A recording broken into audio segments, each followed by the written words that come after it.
Hey everyone, Robin Riley for Bello's Designs. Welcome to this video tutorial. Today I'm going to show you how you can use old book pages or really old magazine pages, as long as they don't have a glossy finish, to create a card. Before we get started with the details of this card, let me take this time to invite you to our Facebook groups. We have two of them, the Bello's Design Lounge. That's where we showcase all of the Lavinia products, new and old. We also have the Bello's Design a la carte page.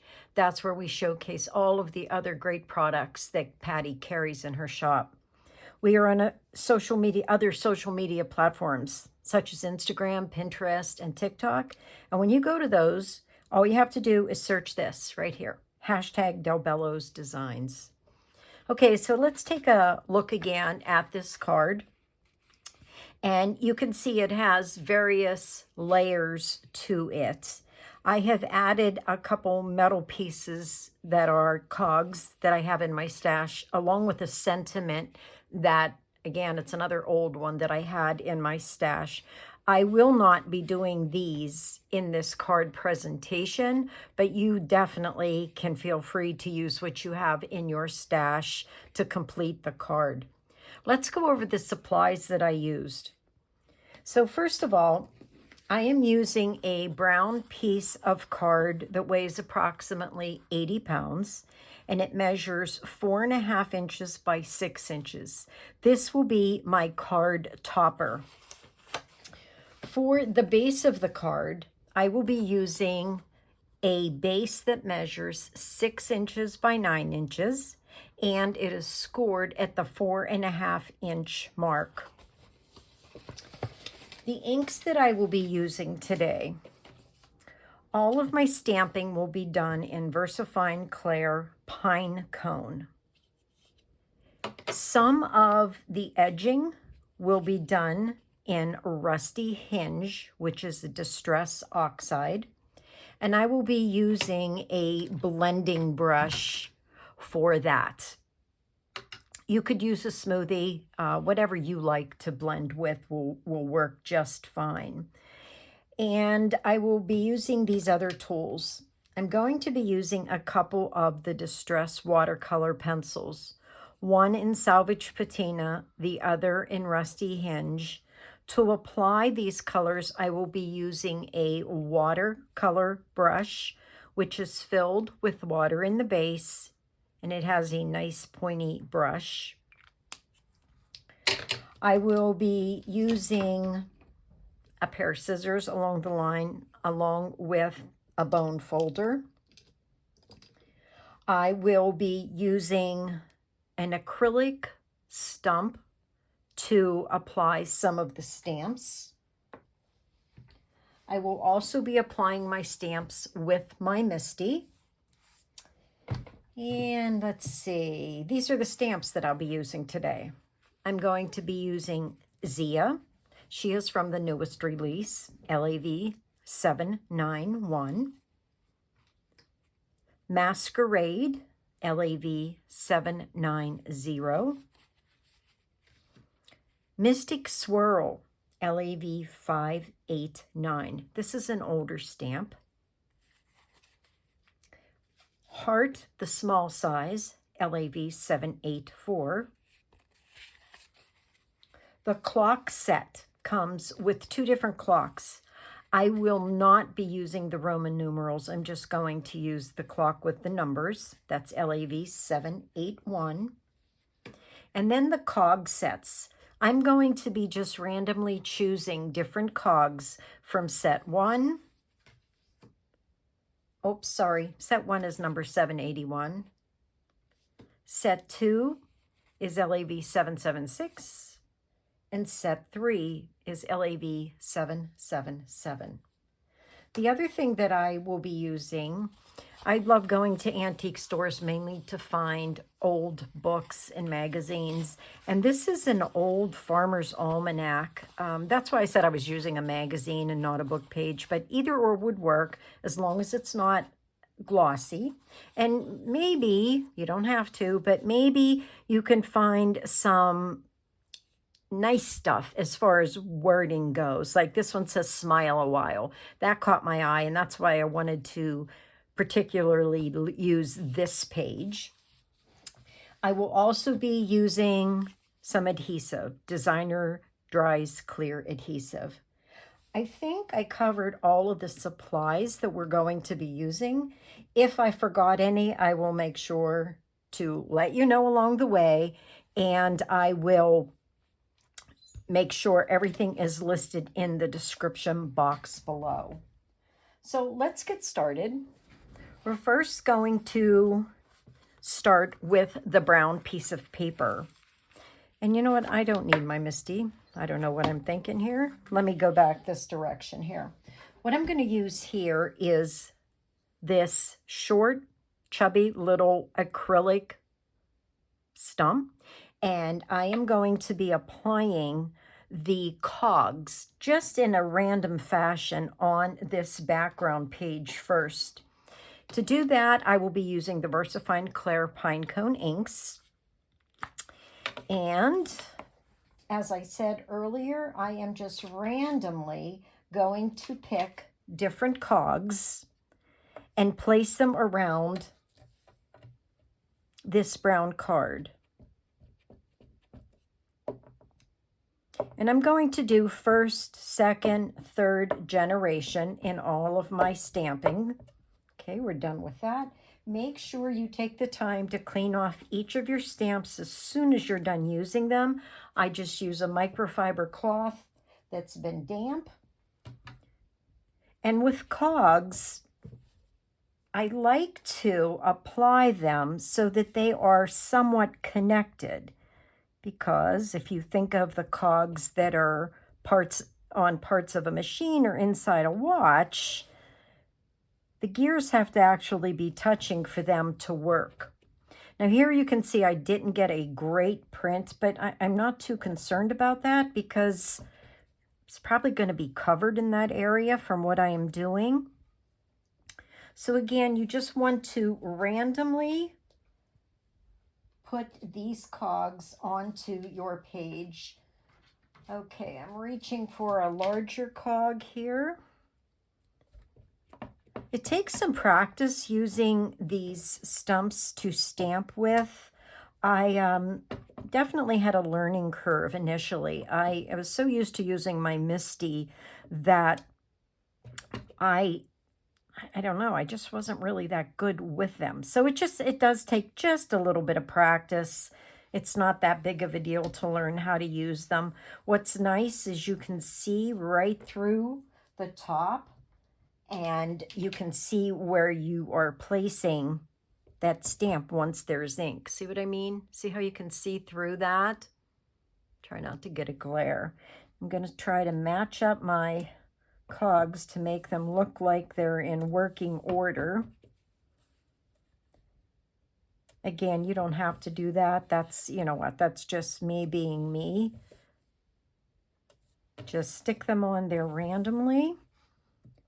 Now, when you take a look at the card that I created, you can see this area here. I don't need to add any more cogs in that area. I'm basically going to stick to the edges. All right, let me grab another one. Each of these cogs are just so unique. At first, when the set came out, I was just like, okay, I don't need that many cogs, do I? But you know what? As time has gone on and I have started to create and use this series of stamps, I actually like having this wide variety that I can choose from.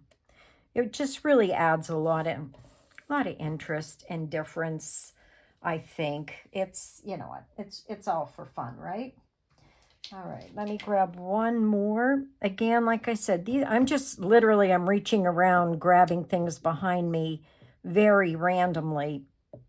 No rhyme or reason as to why I'm building it in this direction at all. I just want to see a lot of cogs behind Zia. All right, moving on now to the last set of cogs. I know steampunk is not for everyone. I totally understand that.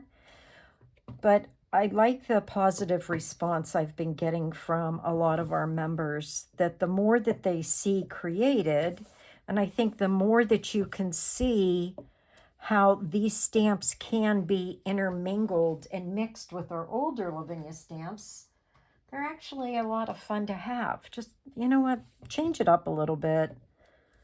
Okay, this is coming together nice and quick for me.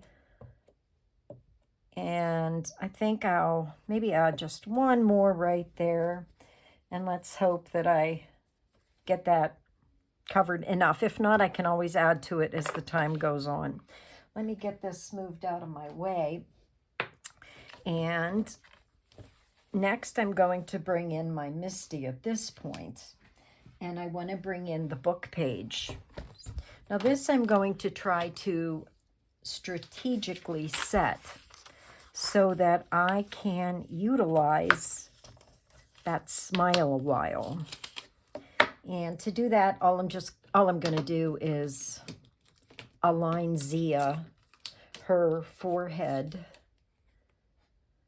a little bit below it, because when I pull this out, I really want that to be, I want that to be seen.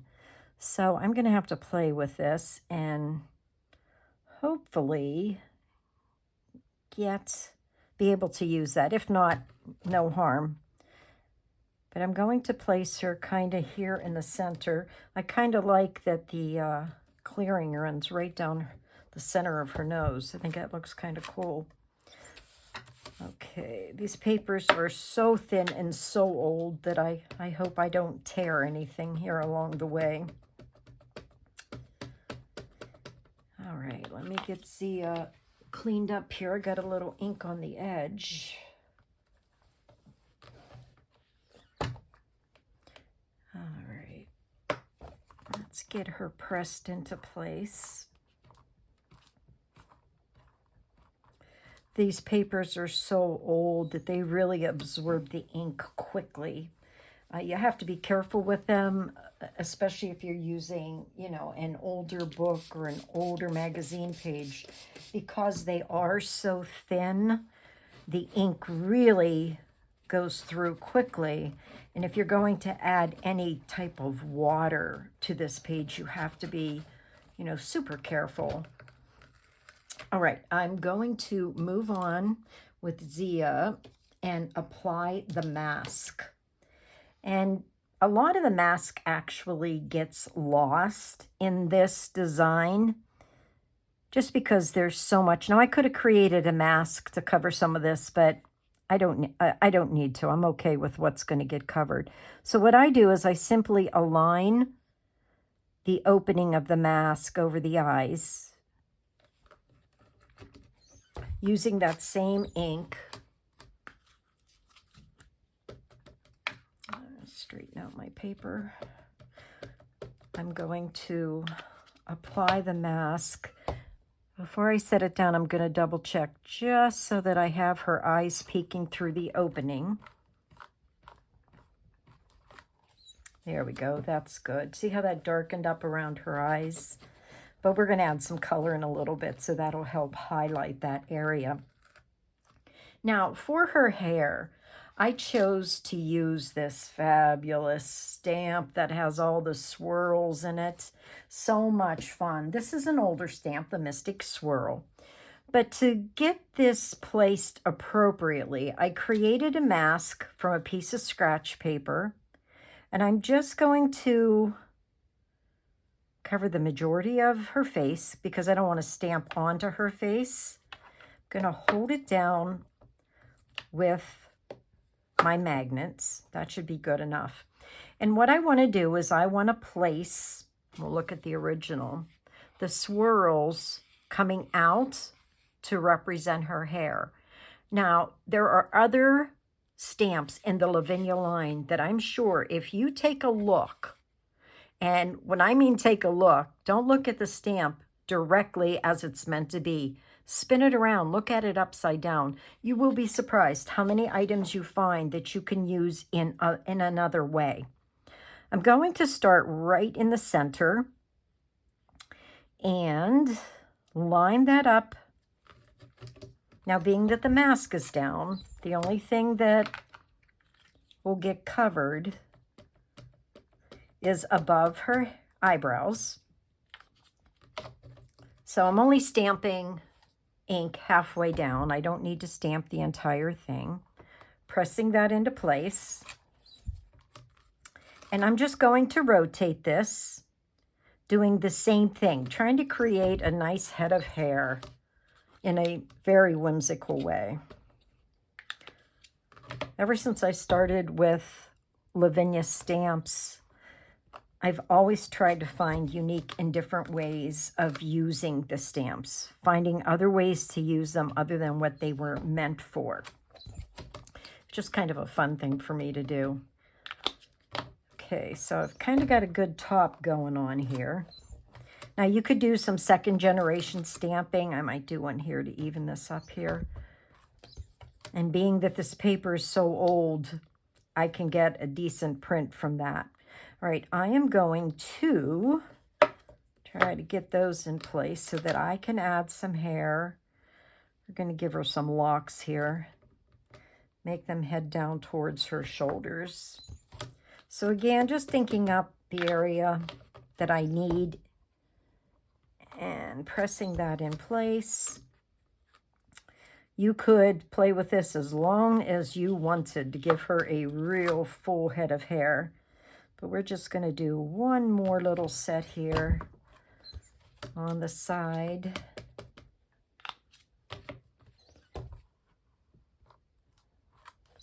Okay, let's see how she looks. Oh, that looks good. I'm very pleased with that. It actually might have even come out better than my original. Okay, I'm going to get that stamp cleaned off quickly. Now comes the fun part. Okay, we're going to tear this. Now, if you're uncomfortable tearing paper, then use scissors. That's fine. You could do that very easily, but we're going to tear today. And I'm going to tear so that I can be very specific around her body. And I still tear just like we do when we're creating clouds or when we're creating some grounding for our stamps. I'm going to tear that same direction. You know, keep in mind it's like tearing out a check from a checkbook. Now, as you can see, I keep one finger close to the edge of my stamp because I'm trying to prohibit my tear from going into the stamp. Now, here's the part I don't want to lose. I want to go around this word. Let's get a little tear going. Okay, very gently pulling because I don't want to lose any of those words. I don't mind if I lose a little bit of her hair. It's just those words I wanted to keep in place. All right, almost all the way around. Come in a little bit on her shoulders. Okay, there we go. Now, I'm not too happy about those black lines, so I'm going to peel those off. I want to peel off that corner. I don't want it to look like she has horns.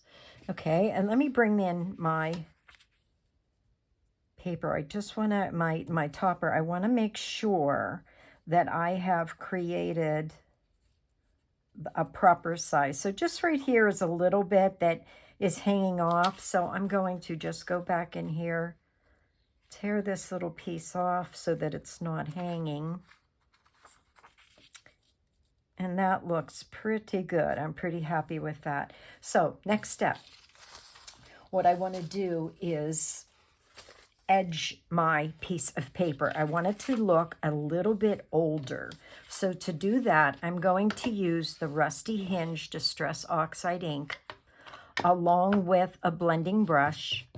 Now, keeping in mind that this paper is fragile, I'm going to very easily add the rusty hinge along the edge. Now, you could use any brown shade. You wouldn't have to use the rusty hinge. I just kind of like it with the combination of the dark brown background that I'm using for the topper. So again, very easily go around those edges. If you were using a smoothie, it probably would be a lot easier to do the edges. A makeup sponge would be real easy to use also. But this is going to do the trick for me. Okay, so I have her all edged. I hope you can see that well enough. Kind of gives an antique distressed look. Now I'm going to go ahead and add some color to her face right now so that I can let this piece dry, and then we'll move on to the other elements. So I'm going to be using this water pen brush. I want to make sure that the water is flowing, so I'm going to squeeze out a little puddle here, make sure my brush is nice and wet. Then I'm going to dab that up. I'm going to use the Distress Watercolor Pencil in Salvaged Patina, and I'm just going to rub the point of my brush over that pencil. And this way I can go ahead in and add some color around her eyes. And I'm doing this very gently because I don't want a burst of color. I just want a nice shade. When it dries, I can always go back in and add another layer if I want it darker. But to be honest, when I'm doing these, I just feel like lighter is better. Now I'm going to add some of my shadowing on her face in the same color. You know, start out less is more. Just slowly build. And especially if you're using these old pages that are considered antique, you know, be careful. You don't want to tear your papers. Okay, so we just want to add a little bit of shading there, give her some cheekbones. And then I'm going to add some shading along her neck.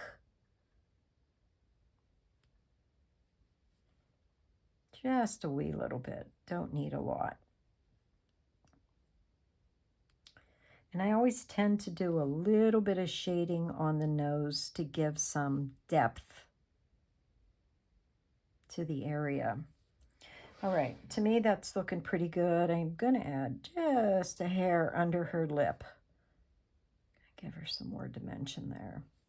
Okay, now I'm going to clean off this brush, and to do that, I just kind of squeeze it, get that water going on my work surface. Then I wipe it off, check it to make sure it's running clear, and I'm good to go on to my next color.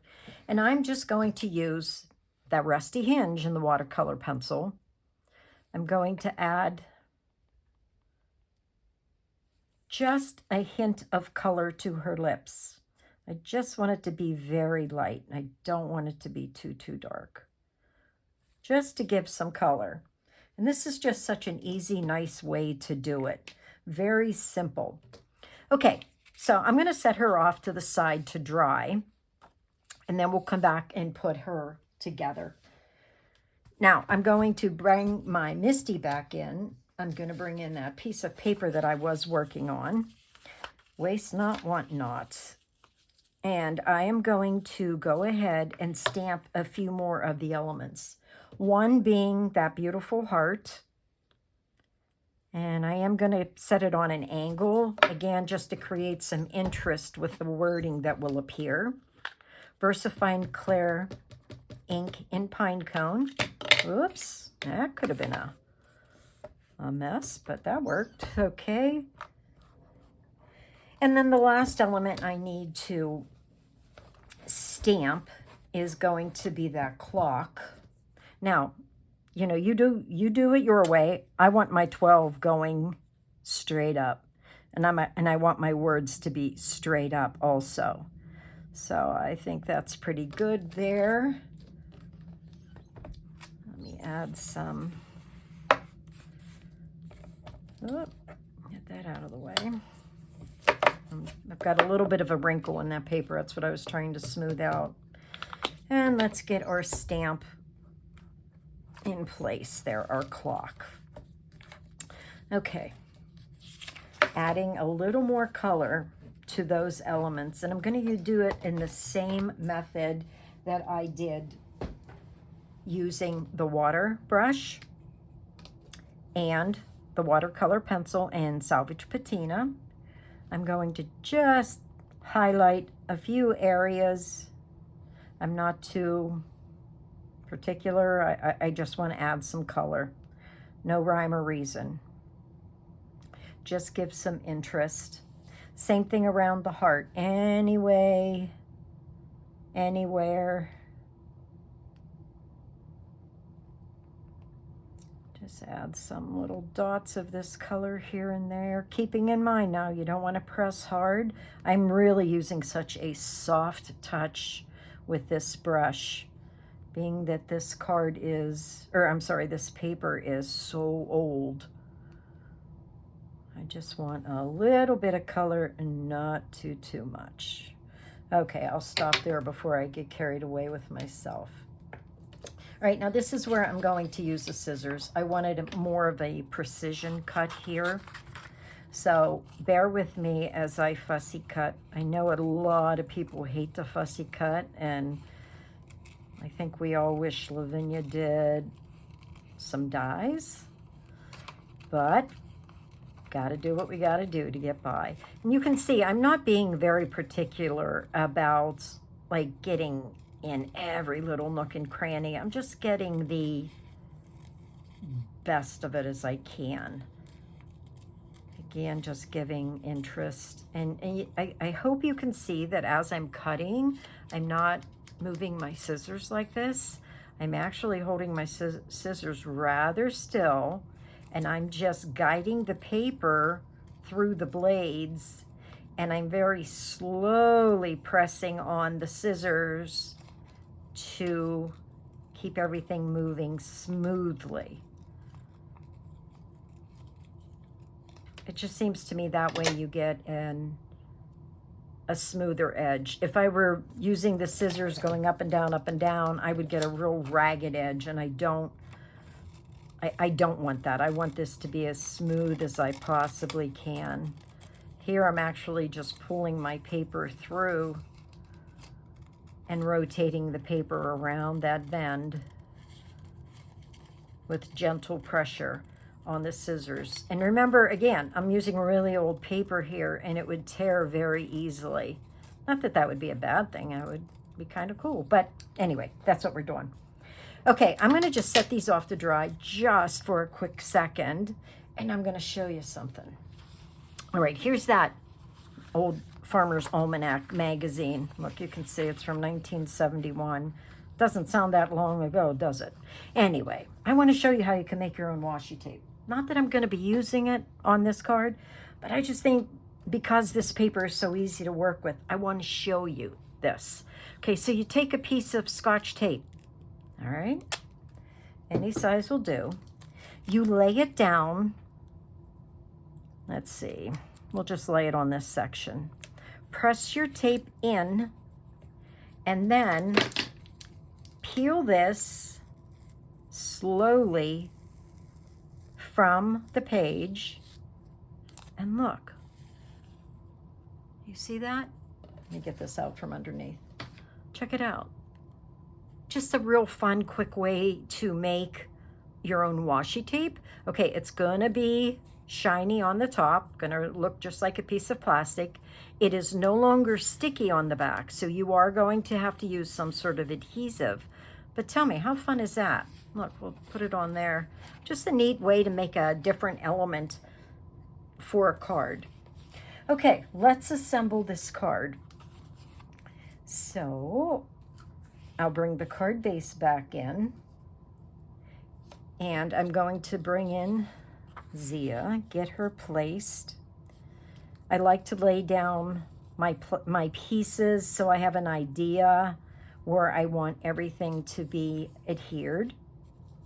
And that looks pretty good to me. I'll leave room for a sentiment in this corner if I'd like. And if I wanted to add any other elements, I could do that. So I'm going to bring in my Art Designer's dry clear glue. And I'm going to carefully just put this around the edge. I don't want anything to ooze out, so that's why I don't go right up against the edge. When I go to press this in place, that'll move the ink close enough for me to the edge. So let me get Zia in place and gently press her there. Oh, that little piece has a tear, but that's okay, it works. And then we'll add the heart. Again, just a very thin layer. This paper's so thin, it doesn't take much to adhere it. And then my clock.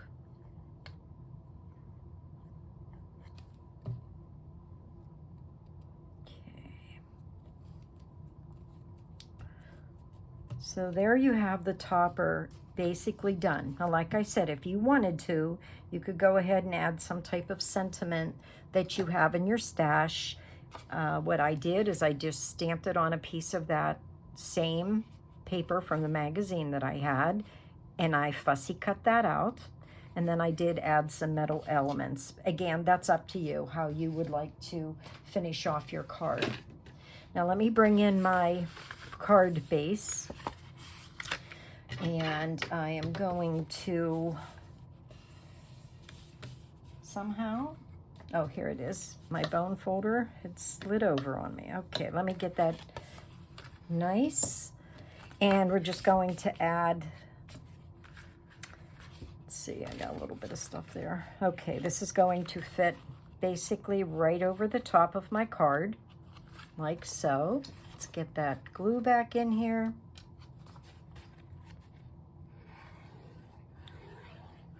And again, I'm not adding that much glue here. This stuff is great. It really holds well. I've never had anything fall apart on me, so it's worth its weight in gold. Line up the edges of the card. And either my cutting was off or my fold was off. I think it was my cutting. I have a little bit of a white edge showing there, and that will drive me insane. So I'll just come in with some scissors and trim off that little bit, and we'll call this a day. So here you have it. How nice is Zia on a piece of book paper? And I got the good smile a while. And on my original, I was able to find the Do It Now, which I think is just kind of fun that you have a title there. So look at those book pages carefully, and you will maybe find something interesting that will show through. So there's both cards. I hope you enjoyed seeing those get made, show you something to do with those old books that you might have lying around. And if not, you know what, check out a secondhand store. It's a great way to find old books cheap, and you'll get tons of pages for pennies. Same thing with going to antique stores. That's where I found this old magazine of the Farmer's Almanac. So enjoy yourself. Like always, I want you to have fun when you're creating and think of the different things that you can do with your cards. I hope you learned something. If you decide to give a book page a try, make sure you tag me in your post, share that creativity with all of us, and I will see you in the next one. Bye-bye.